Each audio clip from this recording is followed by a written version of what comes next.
To pesi binombo bien-aimé dans le Seigneur. Toyebi ke toza ebele. Pona koyeba kolanda émission na biso. Nzamba lola amona biso nyonso pasa la biso bolamu ebele. Toze wana bana na Nzambe. Pona koyeba lisusu kozwa un plus na pokwa lelo selon grâce ya Nzambe oya sopi likolo ya moko na moko.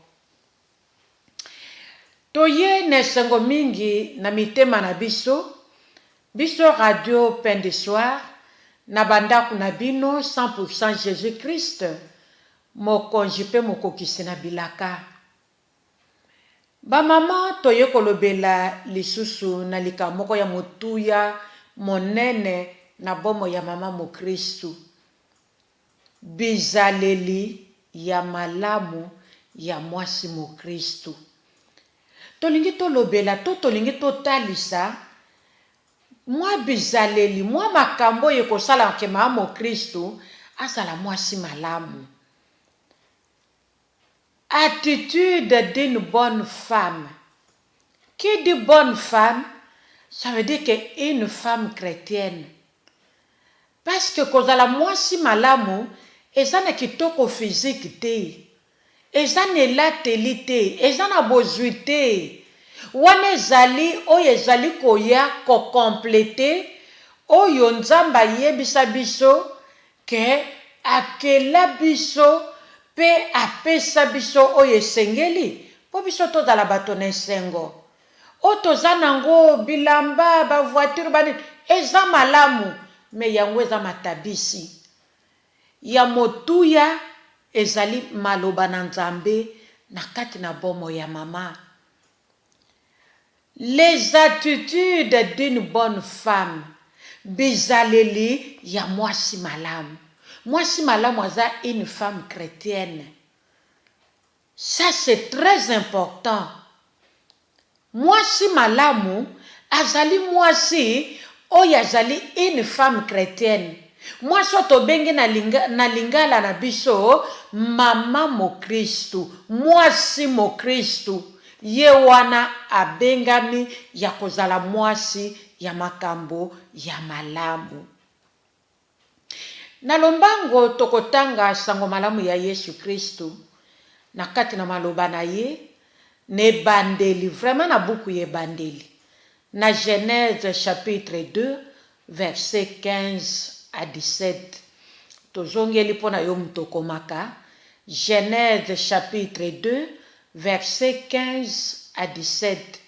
Bible lobi, l'Éternel Dieu prit l'homme et le plaça dans le jardin d'Éden pour le cultiver et pour le garder. L'Éternel Dieu donna cet ordre à l'homme. Tu pourras manger de tous les arbres du jardin, mais tu ne mangeras pas de l'arbre de la connaissance du bien et du mal, car le jour où tu en mangeras, tu mourras certainement. Parole du Seigneur. Bandeko za malobo toyoka, totanga, bateya biso ango, biso pe toteya baninga. Je crois que maman moko akolobananga amen na pokwa lelo. Pona koloba ke nyonso tolobaka, tozwaka ngo kaka na kati ya maloba Nzambe, pour que tobonga, pour que tosepelisa motema yawe Nzambe, pour que toyekola kosala bolamu, pour que tovivre ndenge Nzamba lingi nga na yo tozalela mama. Nzamba lingi komona biso na kati ya maloba na ye, libanda maloba te. Awa Nzamba lobi akelaki moto pe a placé ye na jardin d'Éden. N'objectif mibale. Ya liboso pour le cultiver, pe ya mibale pour le garder. C'est très important ba maman. Dieu avait créé l'homme pour un objectif. nous parlons de l'homme, ça veut dire l'homme et la femme. Parce qu'il les avait créés au même moment. Sauf qu'à ce moment-là, Dieu avait caché la femme dans l'homme. La Bible parle de l'homme. Mais il les avait créés au même moment, l'homme et la femme. Mais mystère munene salemaki, nzamba bombi mwasi na kati ya mobali. Même mobali yemoko ne savait pas qu'en lui il y avait la femme. Mais Dieu le Créateur savait que dans l'homme, na kati na mobali, il y a la femme. Dieu savait. C'est tout un mystère. C'est tout un enseignement. Oyo tozalaka na momesano ya kolobela à chaque fois que Nzamba zotia biso maloba wana à cœur pour l'épanouissement d'une femme, d'une maman chrétienne. L'objectif de la création de la femme, c'était pour le cultiver et pour le garder. Na sima nango nde toye komona Nzamba ye kopesa ye ordre. Bible lobi, l'Éternel Dieu donna cet ordre à l'homme. Tu pourras manger de tous les arbres du jardin, sauf l'arbre de la connaissance du bien et du mal. À continuer lobi, les jours où tu en mangeras, tu mourras certainement. Et là, quand on intéresse biso awa, ezali but topé objectif oyo Nzamba kelelaki moto. Elingi koloba le cultiver et le garder. Ça veut dire que Nzambe akelaki moto akeko placer ye na Eden qui ne manque pas de quoi qui ne manque pas de quoi pour que l'homme se retrouve, pour que l'homme soit dans la joie d'être créé.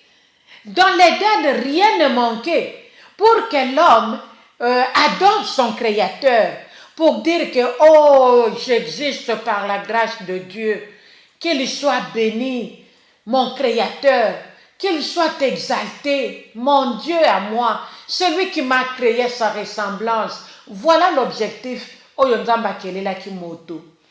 Alors, tango tozozwa, parce que Nzamba zalaki causer la reconnaissance, kouta na moto, nanzela y adoration, parce que l'homme ne manquait pas de quelque chose. L'homme ne manquait de rien. Dans l'Éden, il y avait tout. Petit paradis, awanase, Nzambe na likolo, kune loko ezozanga te, pe akeli mutu, apesi bokonzi likolo na nyonso na kati na Eden, akeko place ye kuna. Alors, ndenge na lobi na passage awa, na souligné verbe mibale, le cultiver et le garder. Elingi koloba nini? Nzamba kende kotia mutu na Eden, pour mutu azwa connaissance, pour que Nzambe ye moko a enseigné mutu, pour que Nzambe ye moko a fungolela mutu, maboke oyo mutu akoka yiko yeba te, makambo oyo mutu akoka yiko yeba na ye moko te. Nzambe alobi na classe ye kuna petit paradis awa na se, comme ça nga moko Nzambe na bando ya kokutana na ye, na banda kofungolela ye muke muke, na banda kotalisa ye nini awuta wapi azanani ngana zanani muke muke, pour commencer Nzambe apesaki moto autorité kaka partir à création. Ndenge Bible ezotalisa biso moto nde apesa bikela nyonso kombo. Même mwasi mobali moto apesa ye kombo. Alors ezalaki objectif ezalaki ke moto azwa connaissance, moto ayeba Nzambe aza nani par rapport na nga moto na wuta wapi, Nzambe azozela nini na ngai. C'est tout un enseignement. L'homme devait apprendre de Dieu lui-même, le Créateur. L'homme devait apprendre de Dieu lui-même qui connaissait tout, qui peut tout. C'est pourquoi il dit qu'il y a un Éden. Pourtant, on a différentes créations. akumisa nzambe, adorer nzambe. Alors, tant que pour le garder, c'était pour avoir la connaissance et pour qu'il soit protégé. Nzamba yebaki. Oui, quand il a créé l'homme, Dieu savait déjà parce que en avance, Nzamba yeba asitukaka te. Biso nde tositukaka tango tozomona Nzamba azosala. Tosituki, na Dieu loko nataka koluka. Nzamba console motema na ngai. Oh, na Dieu loko nalelaki pendant 1000 ans. Oh, Nzamba visité ngai. Mais Nzamba asitukaka te. Deuxième raison, oyo Nzamba tielaki mutu na Eden, tolobi c'était pour le garder. Pour le garder, ça veut dire que pour le protéger contre les dangers, pour le protéger contre les maladies, pour le protéger contre mipepe, pour le protéger, comme nous le savons. Nzambe na biso azali nzambo ya kaka jaloux. Alingi te que gloire oyo mutako yiko pesa ye, apesa ngo na bikeko. To lokumu mutako yiko zongisela ye, azongisela ngo na moto. Nzamba alingi yango te. Nzamba alingi mutu akabola gloire na ye na moto te to pe na bikeko te. Ba mama esengeli to yeba Nzambe na biso azana ni pe alingi nini. Tala tina tiela ki moto na kati na Eden. Yango biso tozo sala lelo. Oui ba mama. Sango malamu ezote yama. Pour que toyeba kokokisa volonté ya Nzambe. Mama azwa connaissance. Mama amiyeba. Pona nini Nzamba kelaki différence entre moi sina mobali. Pona nini sepeli saki motema Nzambe ngana zala mwasi. Pona nini sepeli saki motema Nzambe ngana bala. Pona nini ngana zana bana.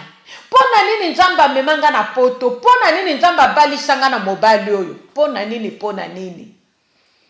Tout ça, nous venons apporter la parole de Dieu dans vos maisons, dans vos vies, pour que vous ayez la connaissance et que vous soyez protégés contre les dangers de ce monde. Voilà pourquoi Maman Christ, et sengel na yo ozalaka mwasi esengo. Tango zolanda maloba na Nzambe, motema no esepela. Motema no ezala na kimia. Motema na yo, elongola basusi. Otalela Nzambe oya kela yo mama. Otalela Nzambe oya pesa yo libala, oya pesa yo mabota. Otalela Nzambe oya longola yo na Afrique. Otalela Nzambe oya longola yo na via bobola. Nzambe oya bikisa yo na malade. Nzambe oya kangola yo, akomisa yo moto. Nzambe oya tombola yo. Mama, la parole de Dieu bimaka. Pona koyeba kopesa biso esengo pe koyeba kosala biso vie. Nous ne venons pas perdre tout notre temps, non. Mais tozoya ko continuer œuvre oyo Nzambe ye moko bandaka bandant le commencement. C'est là où il nous dit que l'homme ne vivra pas seulement de pain, mais de toute parole qui sort de ma bouche. Alléluia. Bien-aimés, nous venons apporter cette bonne nouvelle pour que la femme soit instruite. Moi, c'est que je suis à l'université. Je suis à diplôme, je suis titre académique au-delà. Mais ce qui a instruit, na bonzambe te, diplôme, on est en considération te, puis qu'on a la valeur te. Toujours une bonne nouvelle pour que la femme s'épanouisse selon les plans divins. Moi, si je suis comme on a yé, à savant, moi, si je suis un docteur, na étude de Songolo, à maîtrise na étude de Songolo, moi, comment moi, suis épanouissement exaté. Pour nini, il lui manque la parole de Dieu, tout simplement. Moi, si je suis comme on est dans le mariage, libala na ye na mobali na ye na mobali na ye mosali na Nzambe mobali dans la crainte de l'Éternel. Mais ye moi si lokola mi pesa kana ye appuya ka mobali na appel na ye te. Lokola moi si alinga kozala ensemble na mobali na vie chrétienne te, mama pona na ye l'autre côté, mama oyo ata bénédiction eza na nzela mobali na ye ndenge nini.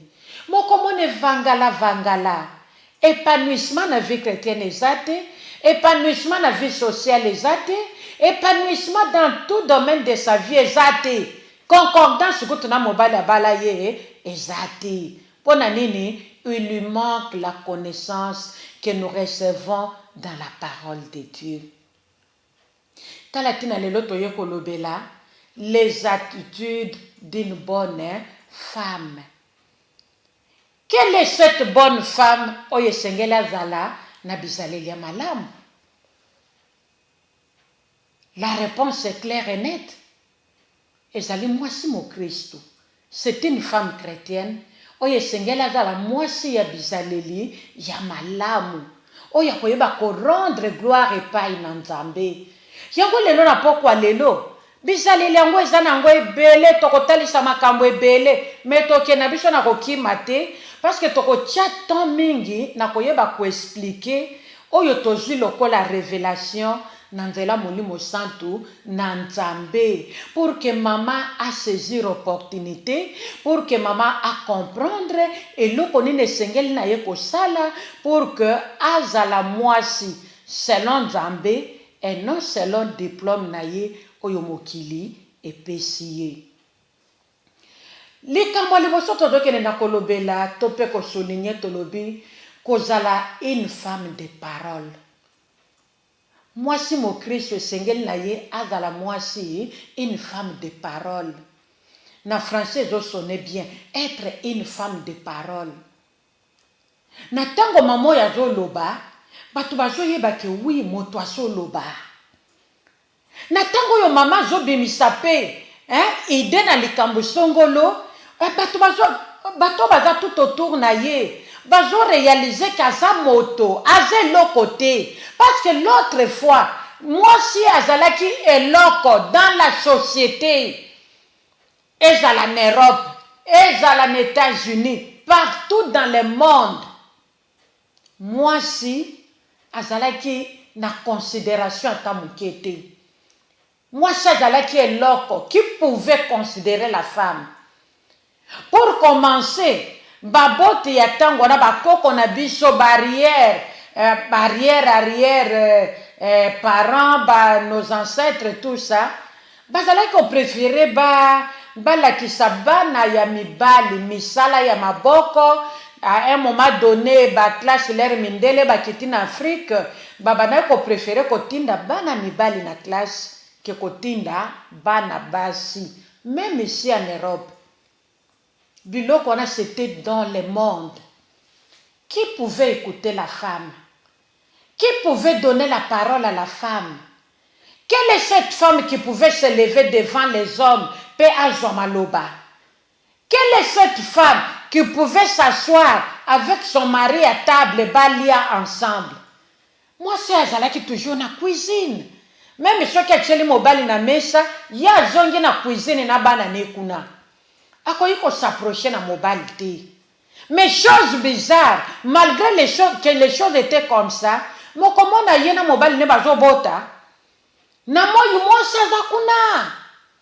Na moyu mwasa kebilanga. Azongi na poko na fatigue nyonso wana. Atuta pondu, atuta manioc, atuta maïs. Le temps biloko wane sila. Alamba tchela mobali na mesa. Mobali avanda na chaise longue. Anyolisi makolo. Vous vous imaginez, mes sœurs, et si comme qu'il est même qui moi si. Mais dans le Seigneur, nous comprenons que Dieu a créé l'homme. Et dans l'homme, il y avait déjà la femme, dès le commencement. Mais tant qu'on zamba bimisi moi si, et c'est moi ça de connaissance. Ce qui moi ça y a connaissance, il y a volonté, il y a Nzambe pour la vie na yete. Moi ça kotika la kaka moi ça tchana na comme l'autre fois. Moi ça kotika la kaka esclave comme l'autre fois. Lelo maloba na Nzambe fungoli mobali, maloba na Nzambe fungoli mwasi.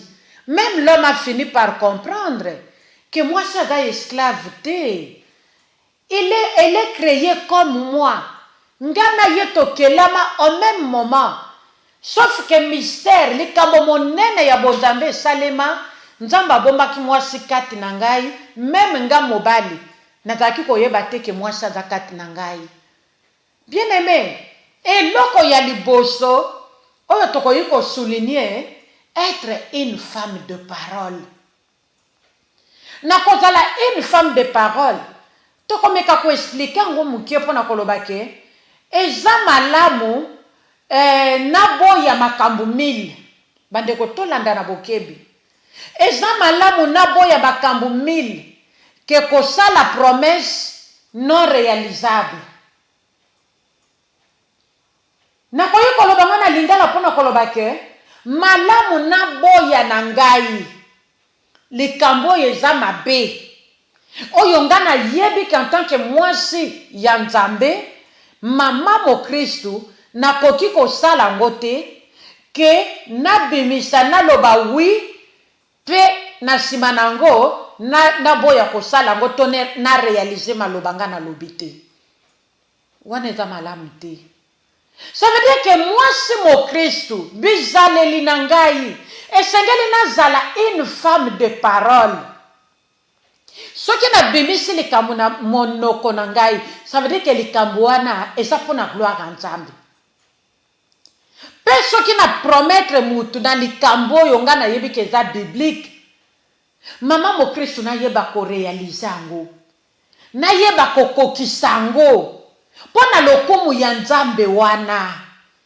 Pona nkembo ya Nzambe wana. Pe pona honneur ya mobalo ya balanga. Mama mo Kristu na yeba kozala une femme de parole. Elobi Nzambe, elobi nga. Comme ça na kozala couronne ya mobali nanga. Nzambe nda kolatisa nga motole. Pe mobali nanga kozala moto lokumu. Bisika nyonso akoleka batu bako respecte ye. Po bako mona bizaleli nanga. Balobi me mobali ya bala mwasi malonga. Bako komisa Nzambe. Pe bako pesa mobali nanga honneur. Ata soki nga naza na ye te. Bako respecte mobali nangai à partir ya attitude nanga ya kozala une femme de parole. Moi so yebi ko respecte maloba oya zo yebisa bato. Mama mo Kristo zali mwasi oyo akosala jamais promesse sans que ya yeba ko tenir yango. To pe ko yeba ko kokisa yango. Mama mo Kristo. Mama obengami na kozala mwasi ya maloba. Oya zali ko réaliser maloba oyo ya lobi. Yangwana mama na yaka mingi na komikitisa na bandako na biso. Esike zwami biso ba yetolanda ke mission na biso. Mama mo Kristo. Pona koyebisa biso ke mwasi alobaka pamba pamba te. Mwasi alobaka, mwasi aza mutu oyo abimisaka di n'importe quoi na maloba na ye te. Mama Kristo aza mwasi oyo avant fungola monoko na ya loba ayeba kobalusa lolemo na ye autant de fois. Ayeba ko ruminer makambo azokanisa na motema na ye. Est-ce que makambo so na lobi yango ekosepelisa motema na Nzambe? Makambo so na yebisi yango muto oyo ndeko nanga oya mwasi mwana na Nzambe oyo. Est-ce que kopambolama? Est-ce que kozongisa lokumu epa na Nzambe? Mama molemo santo eza kati na biso. Yenda koyeba kofungolela ngai. Akoyeba koyebisa nga ke malobo eza lipambo liloba yango libera yango. Ça ne vient pas de toi. Ngana lingina utiliser yo kaka canal. Po pambola libota oyo. Po pambola mwasi oyo. Po pambola papa oyo. Po pambola elenge oyo. Po pambola mama oyo. Po pambola papa oyo. Mwasi alobaka pamba pamba te ba mama. Mwasi po azala une femme de parole. Asa mwasi oyo azwaka temps na ye na koraisonne ndenge nzambe alingi to raisonne bamama. Nzambe alingi to raisonne lokola ye. Nzambe alingi to réfléchir lokola ye. Nzambe alingi to se comporter lokola ye. Nzambe alingi to sala ba geste lolenge ye asalaka yango. Être une femme de parole. Ce qui m'a mon Christ, c'est une femme de parole. Ah maman, qu'il pleuve ou qu'il neige. Batuba omele lombondo. Ata libota ngo bakanga ngo na butu ndenge nini ndeko na ngai ya mwasi. Ba omele lombondo. Ekozala tana mutu moko pamba kotelema. Alobi pona mbondo na omele la mwasi obopesanga na mela. Makamwana bozoloba naza contre. Bopesanga mbondo nga na mela. Tu n'auras même pas le temps de te justifier. Tu n'auras même pas le temps. Yakozwa, yakokota ba prière 40 minutes à 40 jours. Pona kolukelongi nzamba justifier yo. Mais il y aura quelqu'un, il y aura quelqu'un qui se lèvera pona koloba ke makamwana bozoloba. Non, ce n'est pas cette femme-là. Voilà là où nous devons arriver. Femme chrétienne, maman mo Christ, oza mutu a parole. Parole tozoloba awa, eza parole a kokatela baninga mangala te. Eza parole a kozokisa mitema baninga te. Eza parole ya kobwakisa mobali na yo te. Eza parole ya kodécourager mwana yo boti te na vie. Mais eza parole ezotonga. Oyo ezokommunike connaissance na ndeko mususu. Tant que solola na ndeko azo recevoir quelque chose de bénédiction venant du trône de la grâce nanzela na yo. Être une femme de parole. Maman, lorsque tu fais une promesse, tiens-la. Oui, soko laki moto maman. Simba promesse wana na maboko mibale pe leka na ko réaliser ngo. C'est en honorant ses engagements que l'on devient digne de confiance et que l'on gagne le respect. Oui. Ba maman. To koma kokota moi mingi pe na français parce qu'il y a deux femmes abotami na ye awa ayaki mwana muke lingala zo meka azo comprendre malamu te yaona bokoma koyoka keto koma ko mélanger pour que biso nyonso tozala enseigner pour que biso nyonso toyeba kozwa connaissance ya maloba na Nzambe tolobi ke tango zo sala promesse réaliser yango parce que na honorer bangagement na yo ozali kokoma digne na confiance bato bazopesa yo confiance mama même mobali na yo akopesa confiance na tango za honorer bangagement na yo vis-à-vis na ye en tant que mwasi ya libala même bano bobote na mobali na yo bakopesa confiance na tango ozali ko honorer bangagement na yo vis-à-vis na bana. Maman, dignité na yo, confiance zo mata. Bana bakopesa confiance totale, mobali na kopesa confiance, baseme ki no bakopesa confiance, famille na yo kopesa confiance, baninga bakopesa confiance, église Nzambe ekopesa yo confiance. Pe bakoyeba ko gagner, okoyeba ko gagner respect na batu. Oyebi pona nini mama, soko za mutu a parole te. Moye mutu apesa respect zate, moye mutu apesa yo confiance ezate. Ne tongo so zangi na vie.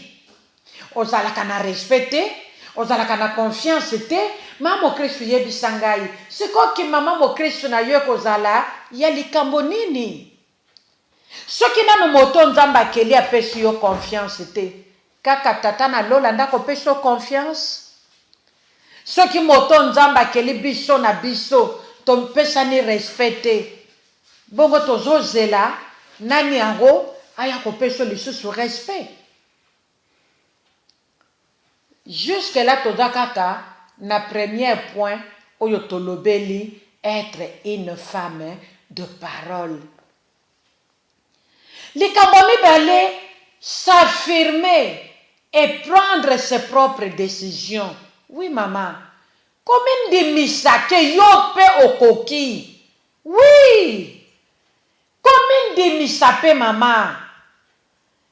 Comme il peut s'appeler considération que tu peux. L'autre fois, je ne pouvais pas. Mais maintenant, avec Jésus, je peux. Batotango akalatolobi ke moi shadala ki na ye loko pamba. Et loko pamba ezanga valeur. Nani anga ko peso maloba. Soki kutu moi chose parmi les hommes. Bazobenga ke moi si balongoli yo wana. Ou bien batiki yo ozui grâce au vandi. Mais tu n'auras pas un mot à dire. Nandenge makambo ekobanda. Nandenge makambo ekosila. Taka miso wana ozotala. Awa lobi obalisi miso. Kuna balobi obalisi elongi. Même soko oza na likanisa malamu bakotikelo parole te. Mais Yesu aza bien ba maman. Yesu pa tomboli mwasi lelo. La femme a un mot à dire. Na oyo Yesu asali po na biso. Esengeli mama nyonso, mama mo Christ nyonso. Quel que soit ton âge. Oyeba ko s'affirmer. Oyeba komindimisa na bato. Que tu peux.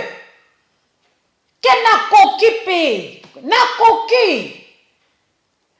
Nakoki. Pe nakoki pe kozwa décision. Ba décision pe. Ngai pe nakoki. Ngai pe na yebi. Toyebaka nyonso te. Nous connaissons en partie. Mais je peux. Nakoki pe komeka. Maman telemi po ozwi décision. Na musale esiko sala kape na barenyo bokuta na kape na ba chef na bino na musala mama senga kape parole bandi mayope ke oza eloko te parce que la femme n'est plus un objet de plaisir comme l'autre fois moi c'est d'aller qui objet de plaisir mobile ko pusa na pene na yo kaka soki ata na posa nzoto soki ata na posa ndoto ta kopusana te akende pe koluka mbongo po ya kolesa yo te akende pe koluka mbongo po ya kobokola bana te mais c'était la femme la machine à production lelo ce n'est plus le cas Yesu akeli moto acheye na Eden po mutu azwa connaissance Yesu akeli moto acheye na Eden po ayeba ko protéger ye. Bien-aimé, aujourd'hui que nous avons la parole de Dieu, aujourd'hui que nous connaissons la parole, laisse que cette parole nous protège, nous les femmes. Laisse que cette parole protège nos maris, nos enfants. Maman, c'est de notre droit que toyeba maloba na Nzambe pour que toza la protéger. Ce qui maman mo crée soyez bi maloba na Nzambe te, maman ya ko continuer na kozala un objet de plaisir. Oko mituna kutu elengi ya libala eza wapi? Ba mama msu baloba kango ti lelo azo mo sa libala. Maman na kana elengi ya libala te. Elle se pose des questions naza mo sa libala na nini? Maman, s'affirmer mindimisa koza moto mindimisa mitalisa na société na libala na yo ke oza moto me oza eloko te yo mokonde Nzamba sa salipar na ye oyo etikali mama yo moko salango elongo na molimo santo na Nzambe l'enseignant par excellence s'affirmer mitalisa ke ngape naza moto naza eloko te naza moto naza lisusu machine ya production te mais naza moto selon ndenge Nzambe akelelanga naza moto mama kolala lisu pongi te mama zala pe mwaso ya lamuka na kozwa ba décision.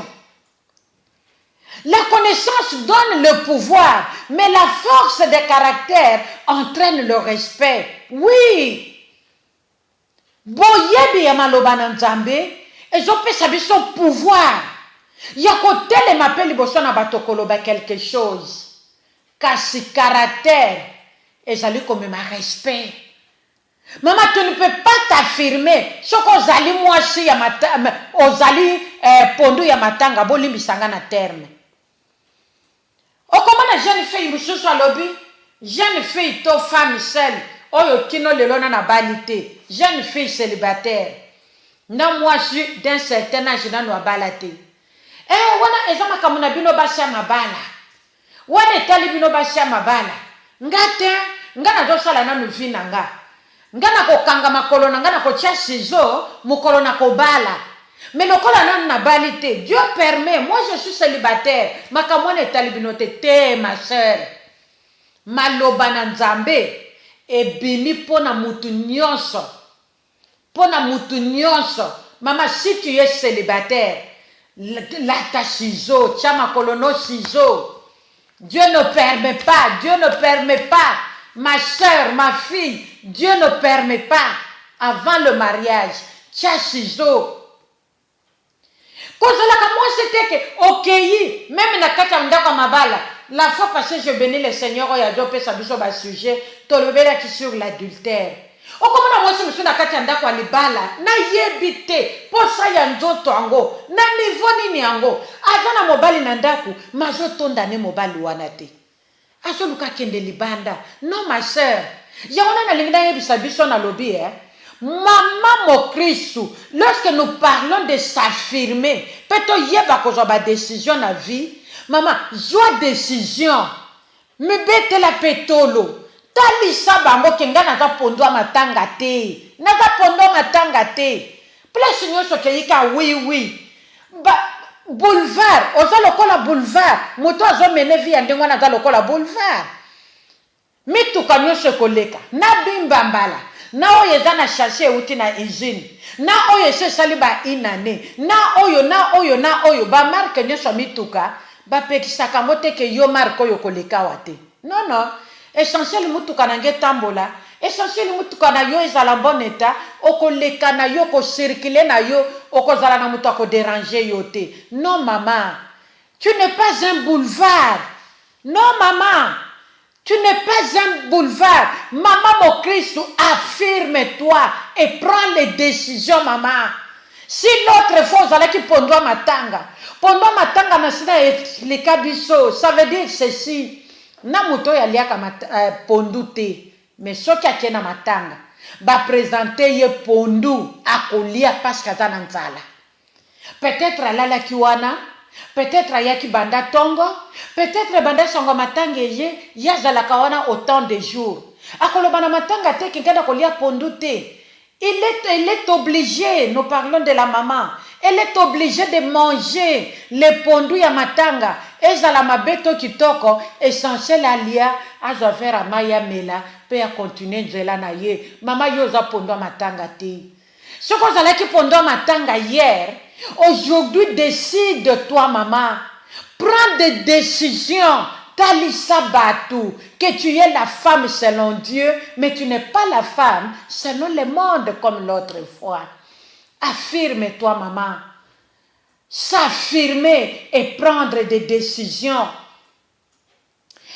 Pour s'affirmer, ils allaient impliquer à la fois un comportement une attitude corporelle, oui. Pour s'affirmer, et ça m'a limoté. Non. À moi, non, je sens que je veux faire ça. Mon limo m'a dit, le Saint-Esprit m'a dit. Oui, mais il t'a dit. Mais accroche-toi. Tu ne peux pas dire aux gens que mon limo m'a dit aussi longtemps que yo donne la posa yanzoto. Nzoto lebi, ozalaki l'autre fois, quand tu n'étais pas encore dans le Seigneur, kobima autant de maris par semaine, na week-end. Ce qui journée l'équipe, yo vandi na mobilité, okomona que non, ça ne va pas, ce n'est pas ça une vie. Mais ce que le Seigneur nous apprend aujourd'hui, c'est le contraire de ça. Quand je ne suis pas mariée, na lata ciseau, na tia makolo nanga ciseau, na lata sokoto ya basoda. Tango nga na balite, yo nani yango. Okoya kolinga, koyeba nzoto na ngai. Non ba mama, toza la basi ya ba décision. Ya, toza la basi ya ba décision pour la gloire ya Nzambe. La discrétion ne signifie pas se rendre invisible. Une femme trop discrète. Maman, tu te trompes. Mutoazo yeba makamuna yote. Menzamba lola zomona yo. Ozana kati ya discrétion. Kokanisa te ke ozali invisible bato bamona kote. Oyebi likambo tozosala na kobatama. Tolobaki yango la fois passée. Na thème na biso ya adultère. Les inconvénients de l'adultère. Tolobelaki yango. Eza likambo oyo kendo sala na kuku mutu amona ngati moyibi kakati. Moyibi tango azokendo yiba aolinga mutu amona ete. Moto soki azosala mabe azobata makeba mona yete. Ne crois pas que discrétion oyo yo yebisaka batu elakisi ke ozali invisible. Non. Même Dieu se laisse voir. Il est omniscient, omnipotent. Notre Dieu se laisse voir à tous ceux qui le cherchent avec un cœur sincère. Bongo tango nzamba azo mimonisa na bato. Kaka yo oyo nzamba keli moto. Ndio koyebisa bato ke moi je suis dans la distraction. Muto ayeba makamu na ngate. Mutu akomona ngate. Soko kosukola tala ningo zo batela nzoto. Tala. Tango zo tia crème na nzoto. Mutu akota kutu na chambre place ozalite. Nzoka de c'est l'hypocrisie pure et simple. Qu'on s'affirmer et prendre de bonnes décisions pour la gloire de notre Dieu. Maman, ne te contente pas. Ya kolanda bamisusu. Lokola moninga sali bonga pena sala. Moninga nasinga sala kiboye ye pa sali. Bande konanga makambo ekomo leka na mokili. Oh!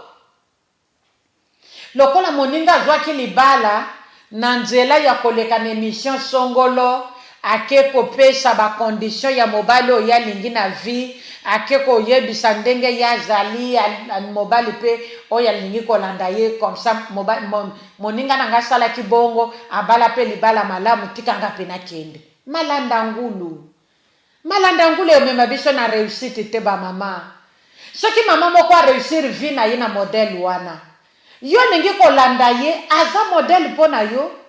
Est-ce que nzamba yebisaki biso ke pona kobala tokendaka koleka na ba écran ya ba télévision po tosalaka biloko wana? Je ne suis pas contre bolimbisa ngai. Je ne suis pas contre. Mais tozotalela maloba na nzambe. Nzambe atalisi biso alobi mwasi awuti na mobali.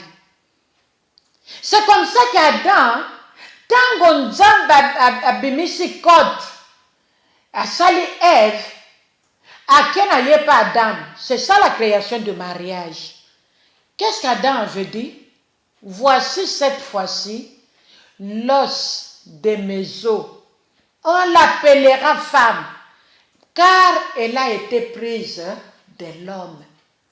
Maman, ba mariage na biso ya modèle wana na yebite bolimbisanga avec beaucoup d'humilité.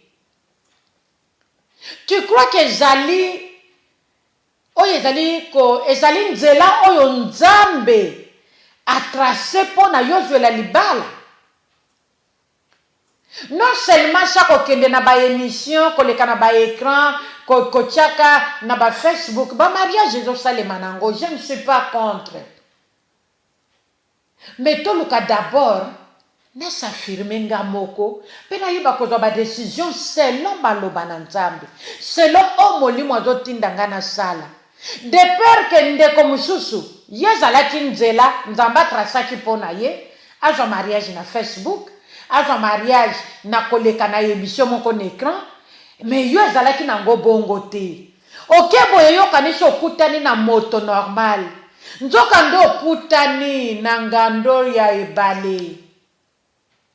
Ma sœur, après avoir donné ta vie, motema na yo à cet homme, dans le mariage okeko découvrir kazangando, akimaki mai na ebale, aye na mokili.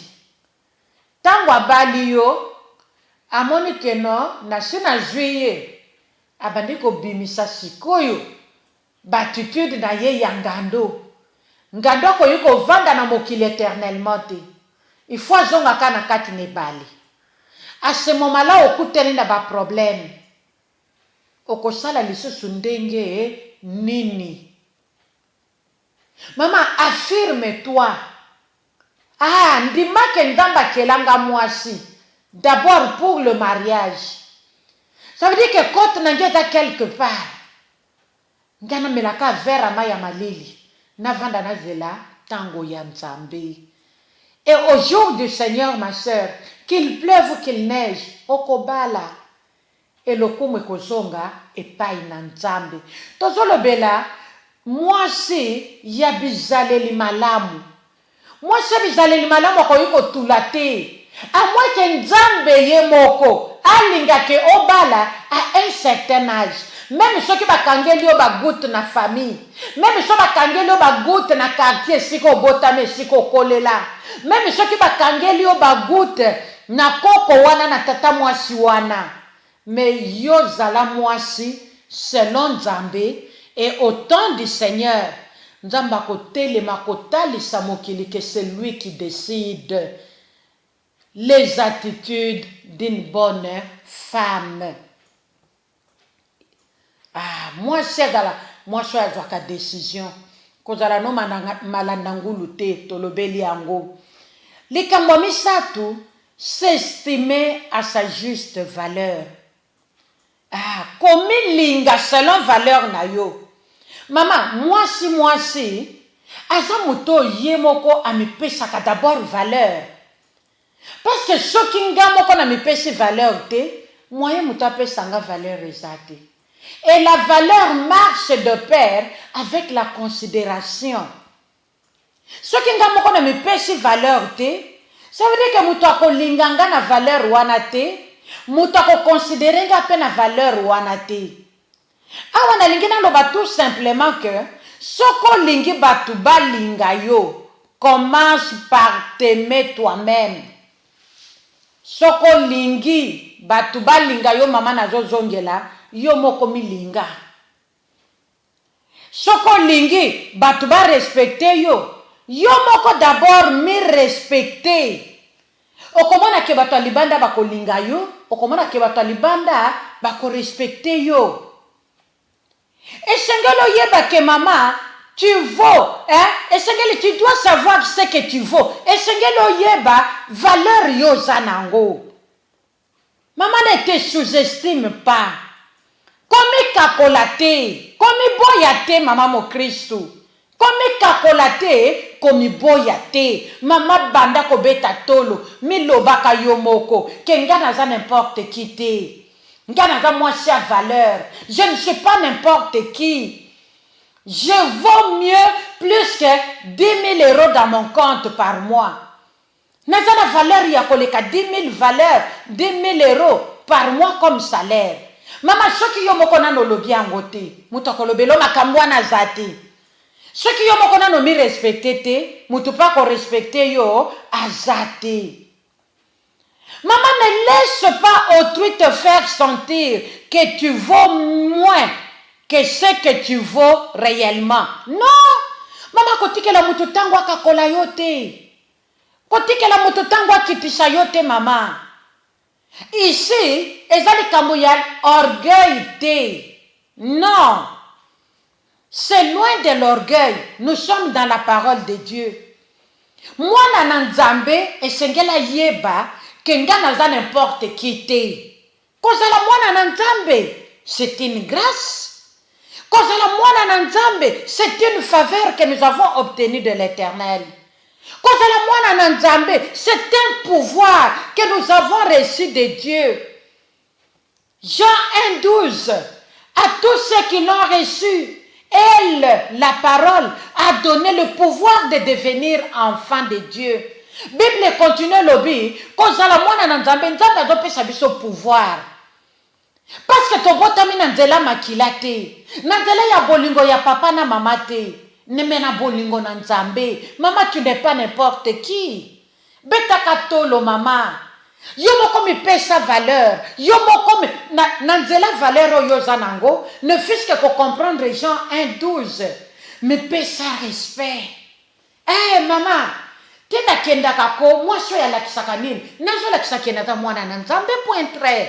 Makambo ezami bale misatu te. Parce que nazwi grâce, nazwi ngolu. Eh na Yesu ba mama. Na Yesu, biso mbamba na Yesu. Po tozoye besika nini Yesu yo azwa biso. Mama, Yesu aza bien. Na Yesu ba mama, toza bien. Yesu akomisi mwasi moto par rapport ya likanisa mokili. Par rapport ya moto, oya lingeko kitisa moninga valeur.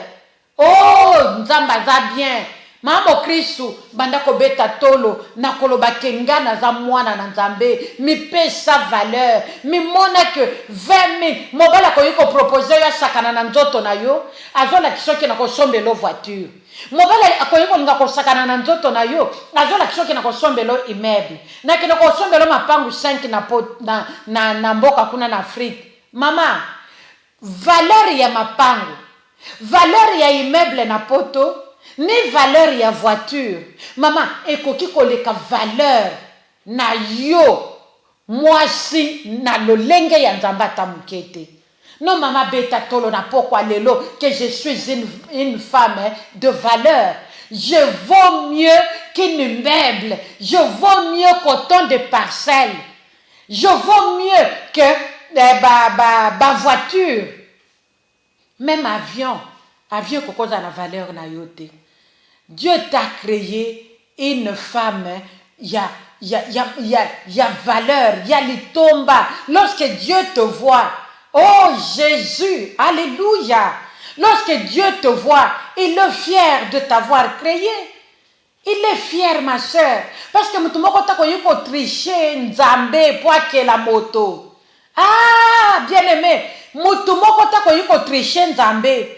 Po atriche nzambe po akela mobali to mwasi azate pa kotika la kozalaka te. Dieu est unique, ma sœur.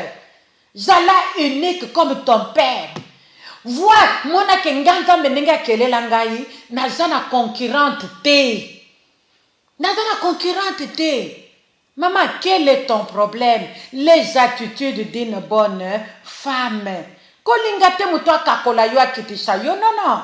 Mi pesa valeur selon Nzambe ndenge akelela yo.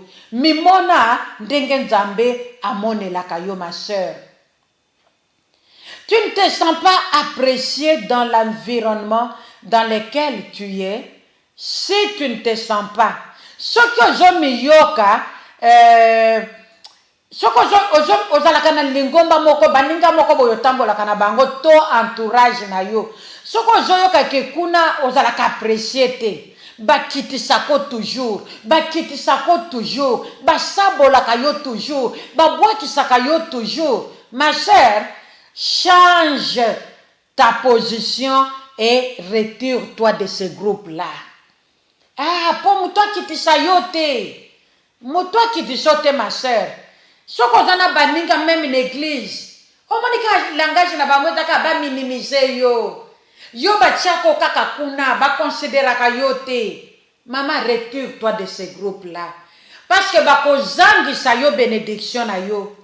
Nzambo ya keli yo amoni yo que tu es un produit fini. Tu es un produit fini. Il ne manque pas de quelque chose. Oyo nzamba kelela, oyo zanga ki nzamba chakati na yo me baninga bazanango. Mama, bata mokili balobi, moto abangisa moninga te. Ah, kaka maloba nzambe nde bangisa biso, ezongisa biso na nzela. Je crois que pona pokwa lelo tokosuka wana parce que tango na biso ese koki. Namoni tolekisi na minute moko mena ko souligner lokoyo. Il est important de t'estimer à ta juste valeur, car tu es digne de respecter et d'être respecté en retour. Ah, yo moko mipesa valeur milinga, yo moko mipesa à ta juste valeur selon oyo nzambe nenga kana pona yo, parce que oza digne ya kozala respecté pe yo po ozali pe yo pe ozongisela baninga oyo ba respecté yo to bandeko oyo ba respecté yo ozongisela bango pe respect. Nous parlons des attitudes d'une bonne femme. Yo yozo zela libala. Yo oyozo salela nzambe. Bandeko nanga or ya makambo tozo loba moyen mutu asepelisa motema na nzambe ezate. Moyen mutu asepelisa motema na nzambe ezate. Poto sepelisa motema nzambe ba mama esengeli tozala conforme na maloba na nzambe pe na banseignement na ye azali kote ya biso. Pona lelo tosuki na biso wana pe nde to continuer émission na biso to sujet na biso par la grâce de Dieu prochainement selon nzambe ndenge akosepelisa ndenge akomemela biso j'allais dire.